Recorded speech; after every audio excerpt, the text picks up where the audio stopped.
lagi bersama Kak Sisil dari Kecamatan Tenggilis Mejoyo di dalam Smart Dong seputar materi dongeng. Kali ini kita akan membahas apa ya? Ya, kita akan membahas tentang tahapan-tahapan mendongeng. Saksikan ya, apa saja sih tahapannya?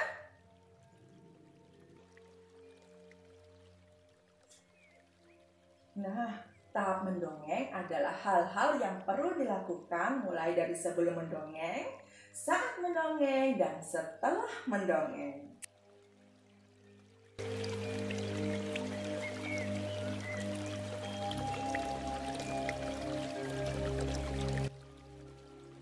Nah, sekarang kita akan belajar tentang sebelum mendongeng.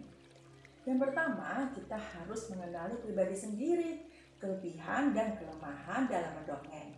Lalu sesuaikan dengan keahlian yang kita miliki.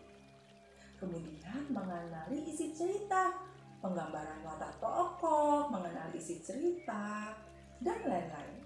Kemudian melakukan persiapan untuk membaca buku. Yang pertama, latihan membaca diri sendiri supaya Anda menyayangi suara Anda sendiri.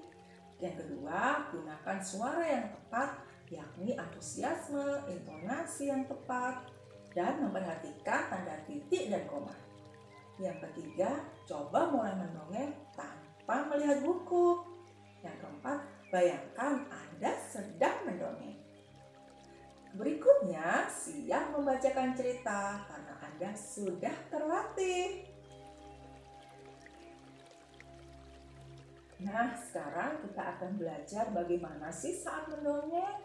Saat mendongeng, pendongeng mulai mempersiapkan audiens untuk menyimak dongeng. Pandanglah audiens Anda, melakukan kontak mata, ajak audiens menyimak jalan cerita. Menyebutkan judul buku yang akan didongengkan, mengekspresikan wajah dengan situasi cerita yang didongengkan. Kemudian mendongenglah dengan percaya diri. Pertama, mendongeng dapat dilakukan dengan buku. Peganglah buku tepat pada posisi mata audiens. Jangan selalu terpaku pada buku ya. Pegang buku agak di sebelah kiri atau kanan. Pengaturan jarak antara pendongeng dan audiens sehingga dapat melihat buku dengan jelas. Pendongeng bisa juga loh duduk di kursi. Kemudian yang kedua, mendongeng dengan alat peraga yang mendukung isi cerita.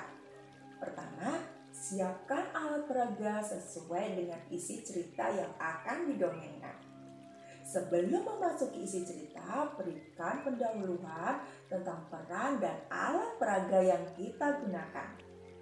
Gunakan alat peraga sesuai dengan isi cerita ya.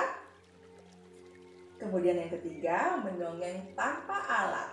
Bisa dilakukan dengan menggunakan olah suara, ekspresi, dan gerakan sesuai dengan cerita yang kita bawakan. Kemudian, atur kecepatan, apakah perlu lambat atau cepat.